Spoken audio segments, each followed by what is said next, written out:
आज हम पीजीआर के मुतालिक बात करेंगे, यानी प्लांट ग्रोथ रेगुलेटर, यानी पीजीआर की स्प्रे कब करें, कैसे करें और क्यों करें और इसके क्या फ़ायदे हैं।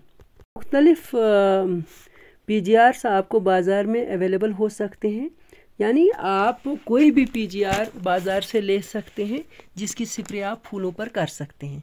यानी पीजीआर की स्प्रे फूलों पर होती है। अगर पीजीआर की स्प्रे प्रॉपर स्टेज पर हो तो रिज़ल्ट भी अच्छा ही आएगा, अगर ये प्रॉपर स्टेज पर न हो तो रिज़ल्ट ही भी वैसा ही रहेगा। क्योंकि आजकल मौसमों में बहुत सारी तब्दीली आ गई है, बारिशों का सिलसिला जारी है, यानी लगातार बारिशें हो रही हैं।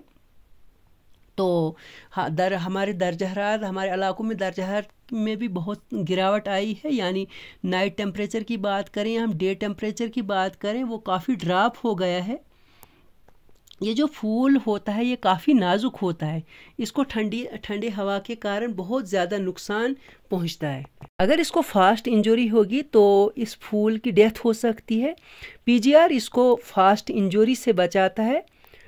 एप्पल प्लांट में जो सबसे नाजुक पार्ट होता है वो फूल होता है। इसमें पोलन ट्यूब जितना मजबूत होगा, पॉलिनेशन होने के उतने ज़्यादा चांसेस होते हैं और फ्रूट सेट भी ज़्यादा से ज़्यादा हो सकता है। हमारे एप्पल प्लांट भी फूल की उम्र 5 से लेकर 7 दिन तक होती है।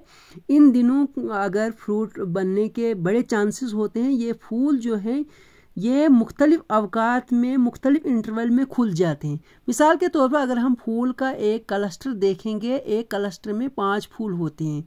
जो बीच वाला फूल होता है उसमें इसको किंग बलूम कहते हैं। पीजीआर की स्प्रे आपने अपने एप्पल प्लांट में 2 करनी है। सबसे पहली स्प्रे जो आपने करनी है जब आपके पौधे पर 30% से 40% पर ब्लूम आए तो तब आप पहली स्प्रे करेंगे। दूसरी स्प्रे जब 80 से 90% तक ब्लूम आए इन दिनों आप दूसरी स्प्रे कर सकते हैं, क्योंकि पहली स्प्रे से आपके सारे किंग ब्लूम कवर हो जाते हैं और दूसरी स्प्रे से जो साइड वाले बाकी फूल होते हैं वो कवर हो जाते हैं। अगर आप वक्त पर स्प्रे करेंगे तो इस फूल क्लस्टर में जो 4 से 5 फूल लगे होते हैं, इनमें 3 से 4 फूल फ्रूट में कन्वर्ट हो सकते हैं। अगर पीजीआर की स्प्रे से फ्रूट सेट अच्छा होता है तो सेब के दरख्त को जो स्टोरेज ऑफ फूड होता है तो दूसरे साल के ब्लूम के लिए जो स्टोरेज ऑफ फूड उसमें होता है तो उसको वो इसी साल कंज्यूम करना पड़ता है। क्योंकि अगर फ्रूट सेट हैवी होता है तो दरख्त को बहुत ज़्यादा एनर्जी कंज्यूम करनी पड़ती है, क्योंकि फ्रूट का साइज़ बढ़ाने के लिए और दूसरे प्रोसेस को आगे बढ़ाने के लिए हमारे सेब के दरख्त को जो स्टोरेज ऑफ फूड होता है वो भी इसी साल कंज्यूम करना पड़ता है। इसके लिए हमने क्या करना होता है, at the time of harvesting जब हम सेब उतारते हैं तो उसके बाद हमने पौधे में पोस्ट हार्वेस्ट मैनेजमेंट हमारे पौधे के लिए बहुत ही ज़रूरी है। क्योंकि अगर पोस्ट हार्वेस्ट मैनेजमेंट पर हम अमल नहीं करेंगे तो अगले साल के लिए हमारा दरख्त बारी लगाएगा। यानी बारी लगाने का मतलब है एक साल फ्रूट हमारे पौधे पर आएगा और दूसरे साल नहीं आएगा। इसलिए हमें सॉयल एप्लीकेशन पर ध्यान होगा, यानी हमारे पौधे के लिए सॉयल एप्लीकेशन बहुत ही ज़रूरी है।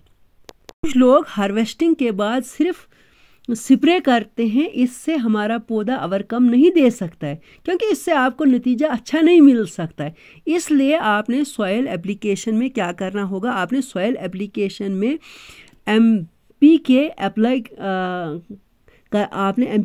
करना है या यूरिया को आपने अप्लाई करना है। आप यूरिया या एमपीके का इस्तेमाल कर सकते हैं। आपने यूरिया 700 ग्राम हर उस पौधे पर इस्तेमाल करना है जिसकी उम्र 15 साल से ज़्यादा हो। इससे हमें फ्रूट बनने में काफ़ी हद तक फ़ायदा हो सकता है।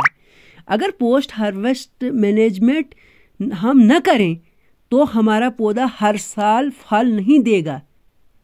यानी पीजीआर की स्प्रे के साथ साथ हमने पोस्ट हार्वेस्ट मैनेजमेंट पर भी ध्यान होगा और सॉयल एप्लीकेशन का भी खास ख्याल हमने रखना होगा।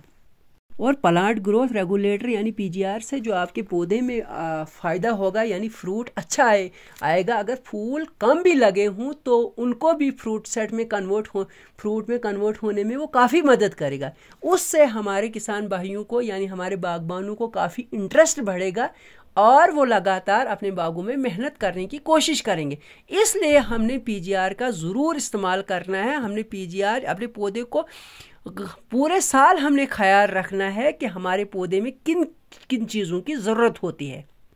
और आपके बाज़ारों में मुख्तलिफ़ जगहों पर मुख्तलिफ़ नामों से आपको पीजीआर दस्तयाब हो सकते हैं। इसलिए आपने यानी जब आपके पौधे पर फूल लगना शुरू हो जाएंगे, यानी 40 से 50% तक जब फूल आ जाएंगे, तो यानी 30 से 40% तक फूल आ जाएंगे, तो आपने पहली स्प्रे करनी है। उसके बाद जब 80 से 90% तक फूल आएंगे तो आपने दूसरी स्प्रे करनी शुरू करनी है। क्योंकि हम जो अभी ये स्प्रे कर रहे हैं, हमने पहली स्प्रे कर दी है, अब हम दूसरी स्प्रे इस वक्त कर रहे हैं।